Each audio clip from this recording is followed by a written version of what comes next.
Wait. I know who killed the kid. I couldn't give a rat's ass. Where's my fucking case?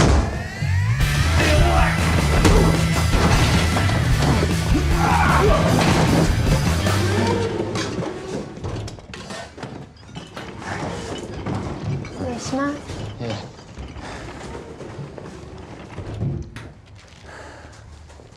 Oh.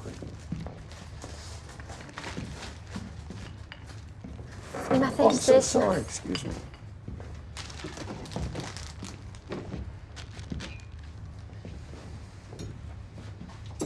お飲み物はいかがですか? Oh, no, thank you. We're okay. Oh, I would love a bottle of water. こちらでよろしいでしょうか? You know what? Do you have anything sparkling with bubbles? That's the one. Thank you. Domo arigato. どういたしまして? Oh, yeah. Bro, I just remembered I gave all my money to that guy to wear my hat and glasses. Did you?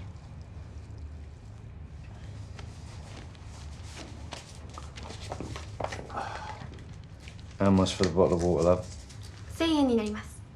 Oh, yeah. No, you're welcome. Yeah. 1,000 yen. That's 10 quid for that bottle of water, mate. ありがとうございました. Sure. 失礼します. Domo arigato.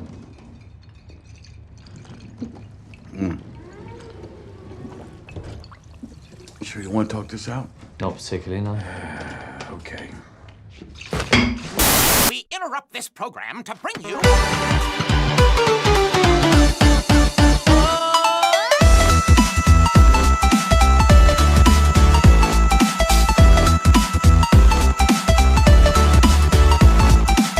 All right, everybody. My name is Kevin. I'm Adam. And I'm Julie. And we are The Real Movie Guys, and welcome back to another episode of The Real Review, the series where we review and discuss all your favorite movies. And don't forget, if you like what you see and you want to see more, make sure to like and subscribe to the channel today. On today's episode, we're going to be taking a look at Bullet Train, directed by David Leitch, starring Brad Pitt, Joey King, and Annan Taylor-Johnson. Bullet Train is about 5 assassins aboard a swiftly moving bullet train find out that their missions have something in common. Interesting premise from the ghost director, if you will, of John Wick. It's kind of in the same vein of that Bullet Train, right? What you saw in the trailer, I will say it didn't really do much for me, I think, when I first saw it. I thought the soundtrack was kind of cool. It looked kind of over-the-top action.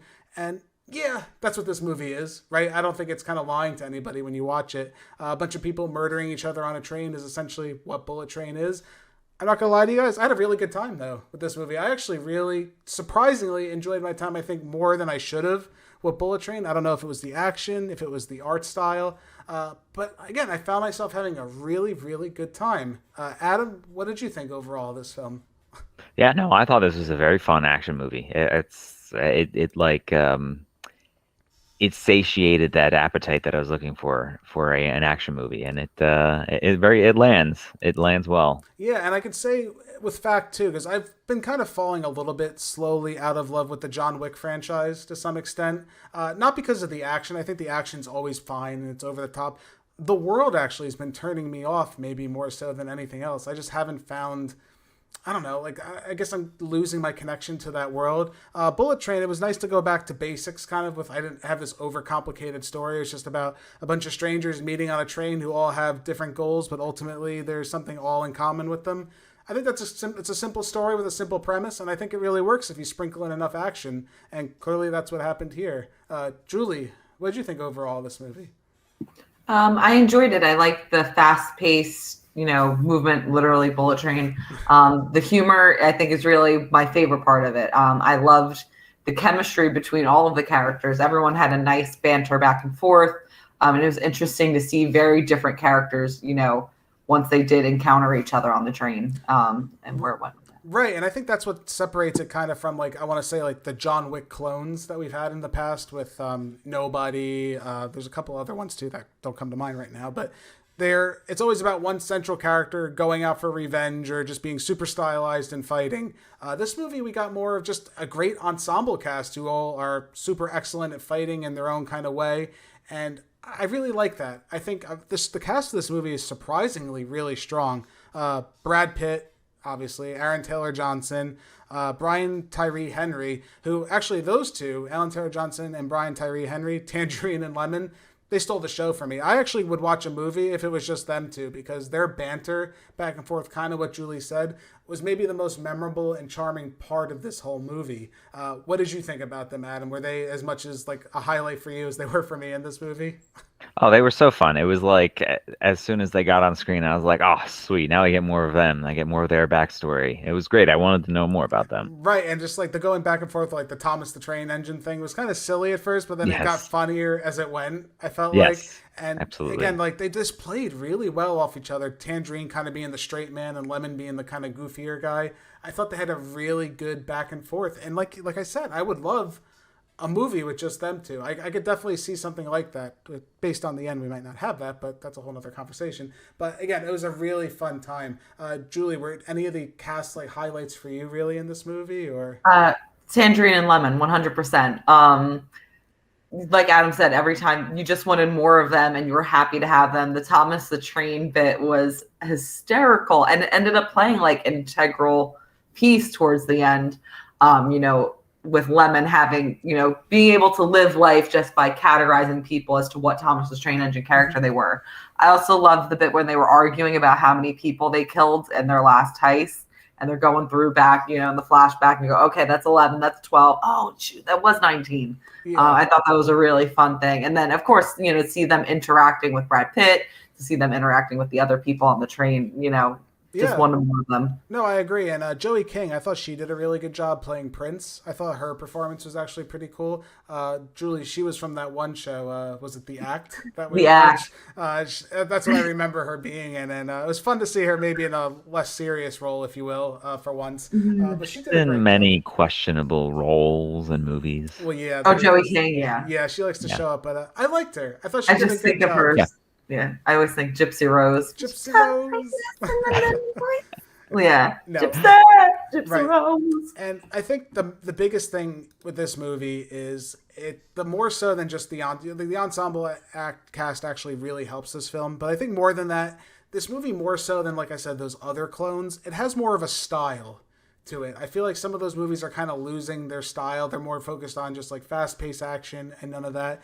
This movie seems like it kind of felt like an anime in some weird way, with the over-the-top stylized like mystery. Like the music kind of bleeds into like the action, like they're using the Japanese covers, a lot of the songs and stuff like that. I think that's really cool. And not even that, like the bright colors, everything's over the top. It doesn't take itself too seriously at all. Like there's no moment where I was like, oh, why are you talking like that? It was never like that, right? It always knows its identity throughout the whole movie. And I can't tell you how important that is, especially when you have to have something like this get across. But not even that. I think the mystery itself was pretty good. Did you actually like the mystery of how it connected, Adam? Or did you find it a little too silly at times? Or I loved it. I thought it was great. I think it all added into what we got. I think it definitely made for a great movie and a great setting. Yeah, and again, it feels very, like I said, anime, I think, especially when you find out like the White Russian. They have like he's like the ultimate bad guy. It felt like straight out of an anime. I was watching some kind of villain like take over like the Yakuza mob boss scene. It was very cool. Like I said, this movie just has a very, very good sense of style, and I think that helps a lot. There are some negatives though to this movie, and I want to see what you guys think about this. I didn't like Brad Pitt, and that's kind of why I kind of didn't talk about him too much. And it's not because it's Brad Pitt. I actually do really like Brad Pitt as an actor. I think most people do. I really don't like his character, Ladybug, in this movie. And I know he's supposed to be maybe quote-unquote the central character. I guess you can maybe make the argument for. But I think they do enough job where he's not like the crux of the movie. He kind of is, but kind of isn't. But I really don't think the whole pacifist angle that they were going for really worked for me. If anything, it came off kind of annoying. And also, there was no real payoff for it. Like, we never knew why he really wanted to become a pacifist, or it never tied into the story as a whole. What did you think of that, Adam? I see you nodding your head, so there's probably some agreement there with that. Yeah, I liked how we got like that little flashback with Tangerine and Lemon. Yeah, but like I wish that maybe we got that with Brad Pitt's character as a Ladybug as well. Like, just give me some sort of like backstory as to why he is the way he is, or something like that. Right, and especially because you have these other characters, which I think that also ties into some of them too, like Wolf and the Hornet. Those are the two assassins that are in the movie. they're kind of just in the movie. Like, I feel like the movie didn't know how to like shoo them in to become like this, like they're there to move along the plot. Yeah, and Wolf, played by Bad Bunny, who's very popular as well. I really liked his introduction. He had a really cool introduction, but ultimately it's just like, oh, all right, you're out of the movie. And the same with Hornet. Like, once we find out why Hornet's there and she's been like poisoning people and stuff like that, she's there and then she's gone. You know, like, they really don't have this interconnecting like plot connection like everybody else does. Julie, what did you think of that? Did you think that was a little lacking with some of the characters, or? Yeah, especially with the Wolf character, because he looked so cool and he had such like a badass backstory, and then you're like, oh, all right, he's gone. And same thing with, what'd you say, the Hornet. The Hornet. Okay. Same thing. But I will say I enjoyed Brad Pitt's character. You know what I liked more of his backstory, sure. But I do like the fact that, because his nickname was Ladybug, because ladybugs are supposed to be lucky, but he's very unlucky. And he ends up taking out these people purely by accident. And I just thought that was kind of like a funny gag going throughout the movie. Was he, the character I was the most interested in? No. But I enjoyed it. I thought it was fun. Maybe a little disappointing.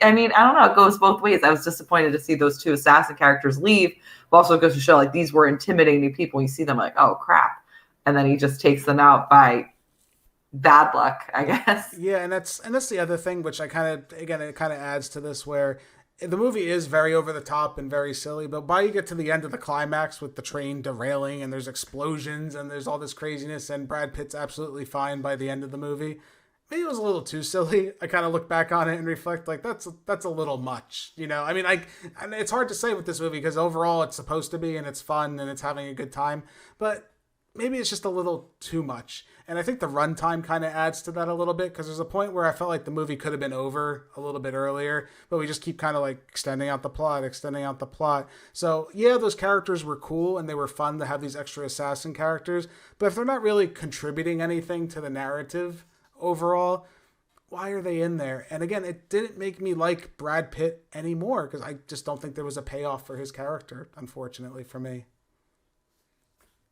One of the other things, too, I also want to throw out there was the cameos were a little distracting for me. I don't know if anyone else felt that way. It's funny that Channing Tatum was in this movie out of nowhere, but I'm like, really? We're doing that? What did you think of that, Adam? Did that bother you at all? Just like, oh, here's famous actor Channing Tatum on the train. Yeah, it did catch me off guard, but I didn't. It was fun. It was there. Yeah, and then Sandra Bullock too. I thought that was kind of interesting. Like, and it's funny because they were both in that the Lost City together, the three of them. I think Brad Pitt cameoed in that movie for them, so maybe they cameoed in this movie for him. Maybe that's why there was such a connection there. It's fun when you think about it, but at the same time, I don't know. It's just kind of distracting, in my opinion. Like, don't do it. This movie's already kind of overbloated. I don't need to have Channing Tatum falling in love with like one of the killers or whatever, when he was trying to seduce him or something like that. It's funny, don't get me wrong, but why is it really in there? But Bullet Train, overall, I think it's a really great time. It's kind of nitpicking the things I have wrong with it, but maybe not the best movie, but it's still a really fun time. And if you didn't know anything about it, I highly recommend checking this out. But let's get to our final scores. I'm going to give Bullet Train an 8 out of 10. Everything I learned about people, I learned from Thomas. Oh, you had to bring your sticker book, did you? I always bring my stickers with me, you know that. Take Tangerine here. He's a Gordon. This blue one. And Gordon is the strongest, the most important, but he doesn't always listen to others. What's that now? I mean, some people are Edwards, wise, kind. Some are Henrys, hard-working, strong. Some people are Diesels. Fuck me! That was the trouble. You, though. You seem like a Percy. Young, sweet, naughty. This is a really fun movie. I had a really good time. Again, the action, I think, is over the top, but still really fun. A lot of the characters are very memorable. Hopefully they do some kind of sequel, prequel, maybe something in the future to tie the story together. Maybe Brad Pitt shouldn't be in it. Or if you're going to give Brad Pitt, make him a little bit better and more enjoyable. But if you're looking for something that's a little off the beaten path than your typical John Wick clone, you could do a lot worse than Bullet Train. Comes highly recommended from me. Adam, where do you stand with this film? I am going to give Bullet Train an 8 out of 10 as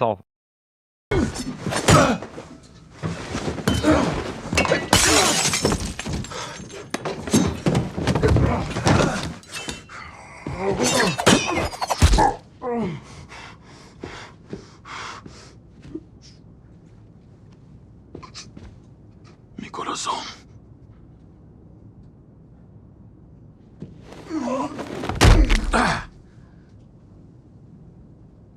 What the? Wow. Really? Let this be a lesson in the toxicity of anger. I think it's unique enough to for a rewatch. Actually, I would totally rewatch that movie at some point because I still had fun with it. Yeah, I think so too. Especially, I like how it has enough of a mystery where you can go back and see how all the lines kind of connected together. The movie, unlike Glass Onion and things that we've talked about in the past, it doesn't retread every single step of the movie. It gives you just retreads just enough information and reflects on those points, which is also the making of a great mystery movie, which is accessible to everyone without drawing out the movie even more. So yeah, I agree with you, Adam. That's a good observation. Julie, where do you stand with this one? I'm going to give Bullet Train a 7.5 out of 10. I'm going to tell you a story now. No, I'm good. It's short. Really, I'm fine. No, it's very quick. No. It's a good story for you, I think. I'm cool. Here we go. A long time ago. Definitely enjoyed it. If I were to watch it again, maybe I would score it higher. You're shaking your head. I also did fall asleep a little bit in the middle, so that's where the points kind of went away. And this is why she's here to balance us out, folks. That's exactly why.